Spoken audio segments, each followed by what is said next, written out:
You're a nice guy, but you're not essential. You're just available. That's what my boss told me the day I got laid off. I was the person everyone called when they needed help. I stayed late. I covered shifts. I fixed everyone's problems. I thought that made me unfireable. Turns out, it just made me exhausted and replaceable. Here's what nobody tells you about being the go-to person at work. You think you're making yourself valuable. You're actually making yourself available. And available isn't rare. Available isn't strategic. Available is infinite supply. I spent 3 years being everyone's emergency contact, helping with presentations at 10 p.m., covering for people, picking up the boss's dry cleaning between meetings. And while I was busy being helpful, I wasn't building anything that was mine. No new skills. No projects with my name on them. No boundaries. Everyone says be a team player and go the extra mile.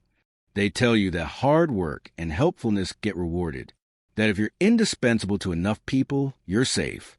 That's a lie. Because on the day they laid me off, I learned the hardest lesson of my career. I was everyone's property, but I wasn't my own. In the next few minutes, I'm going to show you exactly what happened, how I went from being the office fixer to being unemployed, and the one discipline that rebuilt my career from scratch. Spoiler, it started with learning how to say the one word I'd never said before. No. Let me paint you a picture of what my life looked like. Monday morning.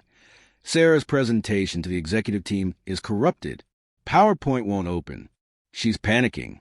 Who does she call? Me. I drop what I'm doing, spend 2 hours rebuilding her slides from scratch. Tuesday afternoon. Jake needs to leave early for a dentist appointment, but he's supposed to cover the 4 p.m. client call. Who takes it? Me. Even though I have zero context on the account. Wednesday night, 9:47 p.m., my phone buzzes. It's the boss.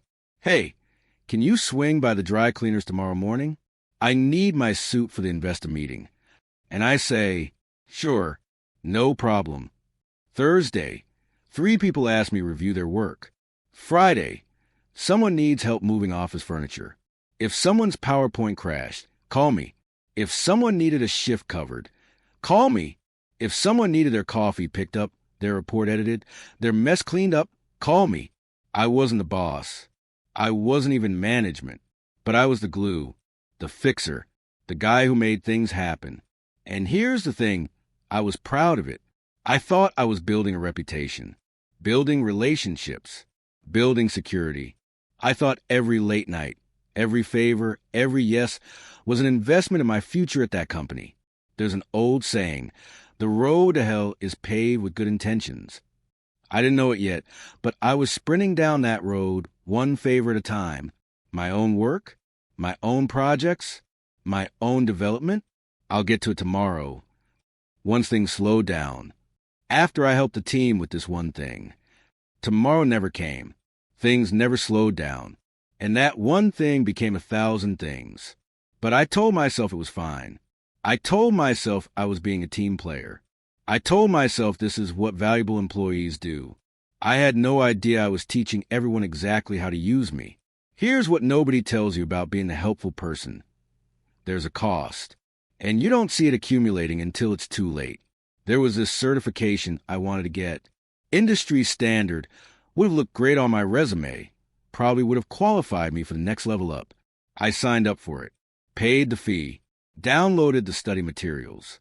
You know how far I got? Module 2, out of 12. Because every time I sat down to study, someone needed something, and I couldn't say no. So the certification sat there, mocking me from my desktop. 8 months, just sitting there. There was a side project I've been excited about, a tool that could streamline our entire workflow. I'd sketched it out, started building a prototype. It was good.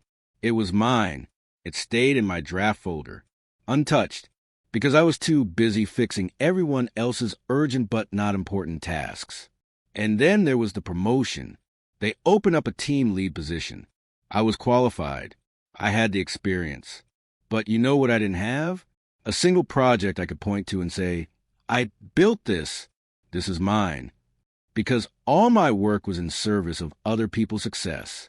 So I didn't apply. I told myself the team needed me where I was, that I'd go for the next one. Deep down, I knew I had nothing to show. I was a supporting actor in everyone else's career story. I'd go home at night, exhausted. Not the good kind of tired you get from building something. The hollow kind.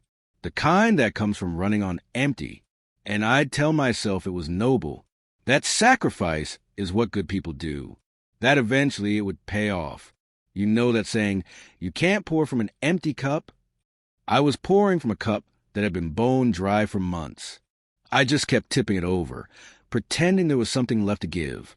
I thought I was building goodwill. I was actually building a cage where my time wasn't mine. My energy wasn't mine. My career wasn't mine. And I'd lock myself inside it one yes at a time. It was a Tuesday, 9 a.m. company-wide meeting. The CEO gets on the video call, and you can already tell from his face. Restructuring, market conditions, difficult decisions, layoffs. My heart starts racing, but not from fear, from this weird, misplaced confidence. I'm thinking I'm safe. I'm the guy who keeps this place running. Half these people couldn't do their jobs without me. That afternoon, I'm literally helping people update their resumes. The irony wasn't lost on me even then, but I thought I was being a good colleague, supporting the team in a crisis. Because that's what I did. I supported. I helped. I fixed. Thursday morning, I get the calendar invite. HR check-in, 30 minutes. And I'm sitting there thinking, okay, maybe they wanted to help with the transition. Maybe they're giving me more responsibility, since they're cutting headcount. I walk into that office, and there's my boss and someone from HR I've never met. I sit down, and my boss says, "Thanks for coming in. This is going to be quick." That's when I knew. You know that feeling when you're falling, but you haven't hit the ground yet? That split second where your stomach drops and time slows down? We're letting you go. 5 words. We're letting you go. I remember my mouth opening, but nothing coming out at first. Then finally, but I do everything around here. My boss nods, like he expected me to say that, like he's already got his response prepared. And that's when everything changed. My boss leans back in his chair and says, "You're a nice guy. Everyone likes you. Really, they do." Pause. But when we looked at who creates irreplaceable value, you weren't on that list. I'm staring at him, trying to process. He continues, "You're helpful. Absolutely. But you're not strategic. You're busy. God knows you're busy. But you're not building anything." Another pause. This one feels like it lasts forever. You're available, but you're not essential. Available, but not essential. Those words hit me like a physical blow. He keeps talking. Something about severance. Something about transitions. Something about keeping in touch. I'm not hearing any of it. My brain is stuck on that one phrase, replaying it over and over. You're not essential. You're just available. They hand me papers. I sign them. I don't even read them. I walk back to my desk in this fog, pack my things into a cardboard box. 3 years in this office, and it all fits in one box. Nobody even looks at me. Everyone's staring at their screens, pretending they don't notice. I walk to my car, sit in the driver's seat, set the box in the passenger seat, and that's when it starts hitting me in waves. Every late night, every weekend I worked, every yes when I should have said no. Every time I dropped my own work to fix someone else's problem. I thought I was building job security. I was building dependency. Their dependency on me. My dependency on being needed. There's a saying, give them an inch and they'll take a mile. I'd given them 3 years, and they took everything. Sitting in that car, I finally saw it clearly. I was everyone's assistant, including my own boss's. I'd let myself become a resource, something to be used when convenient, discarded when expensive. I was property. I was everyone's property. But I wasn't my own. That realization didn't make me angry. Not yet. First, it just made me empty. I sat there for 20 minutes, watching the rain start to hit the windshield, asking myself the same question over and over. How did I let this happen? The first week after getting laid off is weird. You wake up at your normal time because your body doesn't know what else to do, but you've got nowhere to go. So you sit there, refreshing LinkedIn, scrolling through job boards, pretending you're being productive. Day 3. I'm applying to the same types of roles, writing cover letters about being a team player, and always willing to go the extra mile. The same language that got me fired. Day 5. I'm doom scrolling at 2 a.m., and I stumble across this podcast episode. The title is something like, Stop Being a Support Character in Your Own Life. I almost scroll past it, but something makes me click.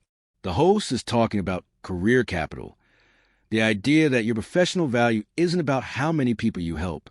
It's about what unique skills and results you can point to, what you've built that has your name on it. And then she says something that stops me cold. If you're always available to fix everyone else's problems, when do you build your own solutions? When do you become the person people need rather than the person people use? I had to pause it. Just sit with that. Then she introduces this challenge. 30 days. One simple rule. Say no to every request that doesn't build your skills or advance your own project. Redirect that energy into becoming irreplaceable, not just available. 30 days of strategic selfishness. My first thought was, I can't do that. That's selfish. That's not who I am. And then a quieter voice in my head said, who are you exactly? Because being selfless clearly didn't work out. You know that old wisdom. When the student is ready, the teacher appears. I'd been a student my whole career, but I'd been learning all the wrong lessons. Learning how to please, how to accommodate, how to disappear into other people's needs. Maybe it was time to learn something different. I grabbed a notebook, wrote at the top, 30 days, build myself, not their convenience. Underneath, I wrote the rule, no to requests, yes to my project. Then I added one more thing. Every yes to them is a no to me. Choose accordingly. I stared at those words for a long time. Could I actually do this? Could I say no to people? Could I put myself first for once? I didn't know. But sitting in my apartment, unemployed, with nothing to show for 3 years of helpfulness except a severance check and a bruised ego, what did I have to lose? Day 1 would start tomorrow. Day 1 of the challenge, 11:23 a.m. My phone buzzes. Text from Marcus, former co-worker. Hey man, heard what happened. That sucks. Quick question. Can you look at this proposal I'm working on? Just need your magic touch on the executive summary. Would only take you like 30 minutes. My thumb hovers over the keyboard. The old me is already typing. Yeah, of course. Send it over. The old me wants to help, wants to be useful, wants to prove I'm still valuable. But I stop. I look at my notebook. The rule is clear. Does this build my skills or advance my project? No. Will Marcus learn to solve his own problems if I keep solving them for him? No. Do I owe anyone my time right now? No. I take a breath, and I type, can't help right now, Marcus. Working on something important. Good luck with the proposal. I stare at it for 30 seconds before I hit send. The moment I do, my chest tightens. The guilt is instant and overwhelming. He's going to think I'm a jerk. He's going to tell people I've changed. What if he really needed help? I put the phone face down on the desk, force myself not to look at it, and then I open my laptop, pull up that certification course I abandoned, Module 3. For 3 hours, nobody interrupts me. No texts, no calls, no emergencies that only I can solve. Just me, the course material, and complete focus. By 3 p.m., I've finished Module 3. Started Module 4. My phone buzzes. I check it. Heart pounding. Marcus. No worries. Figured out. Thanks anyway. That's it. Nobody died. The proposal still got done. Marcus figured it out. The world didn't end because I said no. And for the first time in months, maybe years, I made progress on something that was mine. I look at the completed module check mark on my screen, and I feel something I haven't felt in a long time. Not pride, not yet, but possibility. Maybe I don't have to be everyone's emergency contact. Maybe I could be my own priority. That night, I update my notebook. Day 1. Said no to Marcus. Completed Module 3. Nobody died. Progress approval. 1 day down. 29 to go. Week 1. For more requests come in. Each time, my hand shakes a little less when I type no. Can you review this? No. Can you hop on a quick call? No. Can you introduce me to your contact? No. Each no feels like ripping off a Band-Aid. Painful at first, then just done. And each no gives me back time. Time I immediately redirect to the certification course. By the end of week 1, I'm through Module 6. Week 2, the ultimate test. My old boss, the one who fired me, sends an email. Hey, I know this is awkward, but we're struggling with the transition on the Henderson account. You know it better than anyone. Could you do us a quick favor and write up a handoff document? We'd really appreciate it. I read it 3 times. Part of me wants to do it, wants to prove I'm still valuable, still needed, still the guy who saves the day. But then I hear those words again. You're not essential. You're just available. I close the email. Don't respond. Not out of spite, out of self-respect. You taught people how to treat you. I taught them I was always available, always accommodating, always free labor. I'm done teaching that lesson. Week 3, something shifts. I finish the certification, get the credential, update my LinkedIn, and I launch the beta version of that side project. The workflow tool I'd abandoned. Took me 12 hours of focused work spread across 4 days. In 3 years at that company, I never had 12 uninterrupted hours to work on my own idea. Week 4, I get a job interview. Mid-sized tech company. Role is 1 level up from what I had before. The interviewer asks, "What have you been working on since your last position?"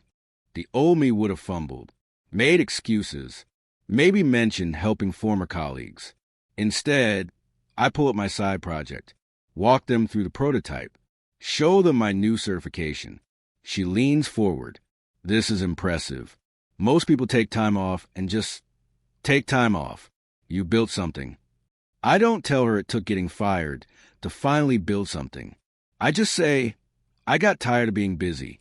I wanted to be valuable. Week 4, day 29. I'm sitting at my desk, looking at the notebook. The list of no responses is long. The progress I've made is real. Certification, complete. Side project. Live beta with 47 users. Job applications, 5 strong leads. People who still text me for favors. Down to almost 0. At first, that last one hurt. It felt like abandonment. Now, it feels like liberation. Those weren't relationships. They were transactions. And I was always on the losing end. There's a difference between being alone and being your own priority. I'm learning to value the second one. Day 30. I wake up and realize I'm not the same person I was 30 days ago. The go-to guy is gone. Someone new is here. Someone who says no without guilt. Someone who builds instead of borrows time. Someone who finally understands. Every yes to them was a no to myself. And I'm done saying no to me. 6 weeks after I started the challenge, I get the job offer. Better position. Better company. And here's the kicker. 28% more pay than I was making before. The hiring manager says something during the final call that sticks with me. We were impressed by your focus. You've clearly been building your skills intentionally. A lot of candidates talk about being team players, but you showed us what you've actually created. I almost laugh, not because it's funny, because it's ironic. I spent 3 years being the ultimate team player, got fired. I spent 6 weeks being strategically selfish, got promoted. The math doesn't make sense until you realize being helpful and being valuable are not the same thing. I start the new job, and something's different, not just the company. Me, when someone asks me to help with something outside my role, I pause. I assess, does this align with my goals? Does this build my skills? Is this my responsibility? If the answer is no, I say, I can't take that on right now, but here's who might be able to help. And you know what happens? People respect it. Nobody calls me lazy. Nobody calls me selfish. They just adjust. They figure it out themselves. Or they find someone else. Or they realize it wasn't that urgent after all. And I get to focus on my actual work, my actual projects, my actual growth.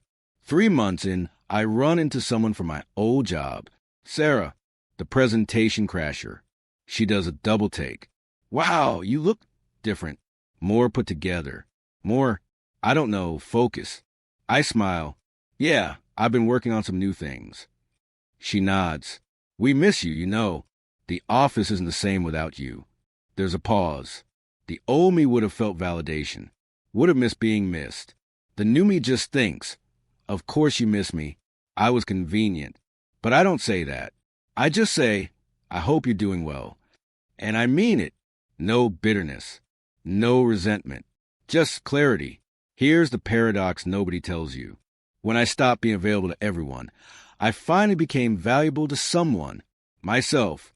When I stopped fixing everyone's problems, I started building my own solutions. When I stopped being the go-to guy, I became the guy with something unique to offer. Scarcity creates value. Availability destroys it. I was teaching the world I was infinite supply. No wonder they didn't value me. Now I protect my time like it's the most valuable resource I have. Because it is. And here's the wildest part. That company that laid me off, the one that said I wasn't essential, they reached out 4 months later, wanted to hire me as a consultant for the workflow tool I built, the one I'd been too busy helping them to finish when I worked there. Freelance rate, $150 an hour. My old salary, about $35 an hour. Funny how that works. When you're always available, you're worth whatever they decide to pay you. When you're scarce, when you built something nobody else has, when you've made yourself genuinely irreplaceable, you name your price. I took the contract, did the work, on my terms, on my timeline, and when they asked if I'd come back full time, I said no, not out of spite, out of self-respect. I'd learned my lesson. So, what did I learn from getting fired for being too helpful? Let me break it down. Lesson 1. Being liked is not the same as being valued. Everyone liked me at that company. I was nice. I was helpful. I was available. And they still let me go because likability doesn't show up on the balance sheet. Results do. Unique skills do. Irreplaceable contributions do. Being nice is the baseline. It's not the differentiator. Lesson 2. Availability is infinite supply. It creates zero value. Economics 101. Value comes from scarcity. When you're always available, always saying yes, always accommodating, you're signaling that your time is unlimited, that you have nothing better to do. And if you have nothing better to do, you're not building anything important. The market values what's scarce. Your time should be scarce. Your expertise should be scarce. Your attention should be scarce. Lesson 3. Discipline isn't saying no to be mean. It's saying no to protect your yes. I used to think saying no made you a bad person, selfish, unhelpful. Now I know. Saying no is how you protect your ability to say yes to what actually matters. Every yes is a trade-off. You can't say yes to everything. The question is, what are you saying yes to? Other people's urgencies or your own priorities? Lesson 4.